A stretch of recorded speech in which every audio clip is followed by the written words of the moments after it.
All right, we're back. It's a Saturday. It's not a Friday. But we're here, and we're finally going to dive into some new projects. I know it's the 27th day of this month. So yeah, It's been cold. Yeah, it's been like 0 degrees for a long time. Then it rained for an entire week, and now it's like 30 something degrees. We got the heater blasting over there. Got that thing going. Yeah, So it's yeah, not bad in here. pretty nice. 55 degrees, good working temp. Yep. So today we're going to start with the Supra. We got the transmission tunnel piece here. First step is taking the transmission out. Yeah. So we're going to get the car up in the air, take this transmission out. And one thing that I'm kind of excited about is inspecting everything and taking a look at it. It's an adapter kit with a BMW transmission. If you haven't seen any of the other videos, it's a 2007 BMW 335i 6-speed manual transmission with an Autosports Engineering adapter kit in it. Drive shaft shop, drive shaft, and a GS 400 430 rear differential. Yep. So that's the quick gist of the drive line. So I want to see kind of how things held up. Clutch. There's a pinion spacer. No, it's pinion adapter. No, it's an input shaft. Input shaft adapter. Yeah. Yeah, it's both for diameter and length to make sure that the tip of what would be the input shaft rides in the flywheel in the correct spot. So there's like a chunk of aluminum that's machined to the right length and the right transmission side and flywheel side. Obviously, those are different. Yeah, so we're curious to see what all that looks like. It's had a whole summer of use on it. I've had thousands of miles, I would guess. Yeah. I've driven it to Illinois and at least a couple thousand miles. So I'm curious. We also replaced the clutch with that sprung disc clutch. That's right. So seeing what that looks like, just making sure that's looking like it's supposed to. And that custom flywheel. Yeah. It's not like a name brand, like a well-known, who knows how, I don't know how that thing was made. I don't know if it's any good or not. So we'll get to see what the flywheel looks like. Which, if you're buying an adapter kit, don't buy it from Autosports Engineering, don't please. buy one of those. Especially if you're doing BMW stuff, buy the PMC one. There's also another like Polish brand, Adam Matt. It's like ADAM-AT. Probably recommend either of those before this. They certainly look better. They look better. I mean, I don't really know from experience, but I wish I could have gone back in time and done that. However, here I am now, and it's held up. Yeah. With a lot of work put into it beyond what I should have had to do. Yeah. But that is neither here nor there. So we're gonna pull this trans here and just kind of look over everything and see what it looks like today. And then that's gonna get us set up to put the new cross member in. I'm gonna spend some time under there drilling out spot welds. I gotta get the seat and the carpet out because I'm gonna dye the carpet black while it's out. Oh, nice. Because I've always wanted black carpet. I don't know why this is like two-tone. I want to change out my seats, but seats are too much money and not a priority right now. But I want the carpet to be black, so it's going to be black. And this is going to be a great time to do that. And I'm going to fix the heat while this is all apart too. It's another stupid thing. Anyway, we're going to get to work taking this transmission out, and we'll take you along for the ride. All right. So we're going to set the timer here. We've had this thing out how many times, Sam? 4 or 5 times, I think we've had the trans in and out. 4 or 5 times. It's been a bit. It's been since spring. Yep. Of 2023. A little rusty. Yeah. Yeah. So maybe we're a little slow, but we're going to set a timer. What do you think realistically? Like an hour? I think an hour. I think we can do this in an hour? Yeah. Okay. I'm pretty hyped about that if we can do the hour. Mm-hmm. So we got the timer here. We're going to run this in the background. We got the time lapse going. And Sam, would you do the honors and fire it up? Go. Oh, okay, we gotta go. All right, let's go.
we're pretty pumped.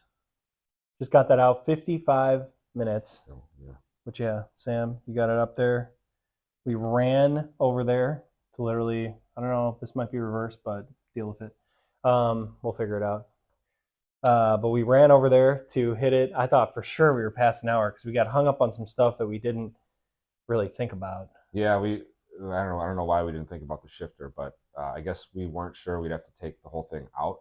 We thought we could just disconnect it, but I do kind of remember trying that once before And not working. and it just was not. Yeah, and the exhaust section had to come out too, Yeah. which, I mean, fortunately, that's all new hardware, gaskets, everything. So, yeah, just a piece, just Yeah. a small section. So, Nice and easy. yeah, that was pretty quick.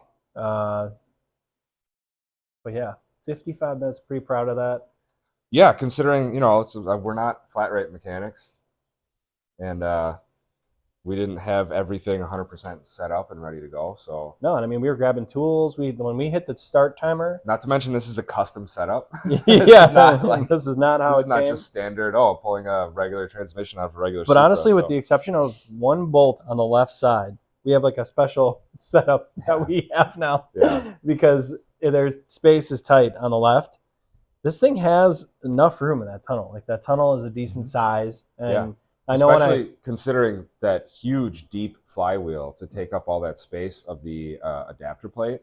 The flywheel's like that thick, so it's a lot that the bell housing has to slide out of and out from around in order to drop down. So it's not like a typical flywheel and pressure plate that's maybe about 3-4 inches thick total. This thing's like 6-7 inches thick. When I had the pics of the original automatic transmission next to this, I mean, this thing looks pretty beefy. Yeah. But still, from a serviceability standpoint, super cool.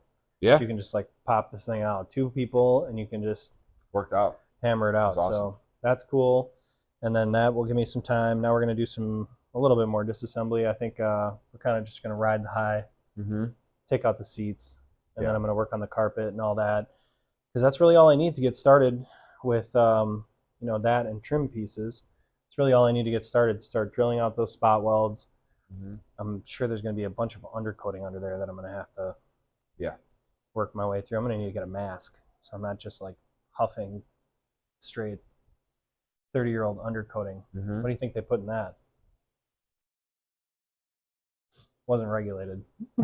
Well, yeah, in the 90s, I'm sure it was. But You think it was? it's not a 55 Chevy. All right. Also, if there's anybody watching that wants to give me a great deal on a low mileage BMW 335 6-speed, just let me know, because I'm looking for one. Yeah, we'd like to try a new transmission. I'd like to try another one just to see if maybe mine's clapped out. When I ran the Carfax, it was atrocious. Maybe I'll, for anybody that wants to run the Carfax, I'll toss the VIN in there of the car that this came off of. It was your standard used BMW, 180, 60, 80,000 miles, something like that. Crashed, I don't know, multiple times. I paid $300 for it, full disclosure. And really, it was just a mock-up type thing. Yeah. I'll be honest, I never anticipated driving thousands of miles with It's it, functional. but it does work. It's just noisy. Yeah. And third gear, gear is just, it's got a little crunch to it. But part of me wants to just kind of run it and then get it to the point where we're turboed on a dyno and just blow it up. Yeah, and just, see what it takes. Yep. For all the people that are like, what a weird transmission choice. I just want to get it up there and be like, "Oops, you called it. This is what it'll handle." That'd be nice. Yeah, it'd be nice to get a number on it. Well, this transmission could only handle 350 horsepower. This specific one with this adapter kit. Yeah. Yeah. Yeah, it'd be interesting. I mean, part of me thinks just do it. Just keep beating on it. Don't worry about third gear. Just, yeah. I don't know. But yeah. So pretty pumped about that. Yeah. Got to take apart a few other things, but we'll get back to you when I start kind of messing with the tunnel piece and doing all that. Yeah. All right. Thanks for watching, guys. I know we just removed a transmission really today, but not that big of a deal, but we were trying to see if we could do it quick. We did. Yeah, I mean, come on, 55 minutes. Come on, guys. That's pretty good. Not bad. Sam's a mechanic, though. I'm not. Yeah. I'm a YouTube mechanic. Right. All right, thanks for watching, guys. Make sure to like, comment, subscribe, do all that stuff. Support our hobby. Think how cool that would be. Think of all the cooler things we could do. Yeah. Yeah, let's do that. Mm-hmm. And yeah, thanks for watching.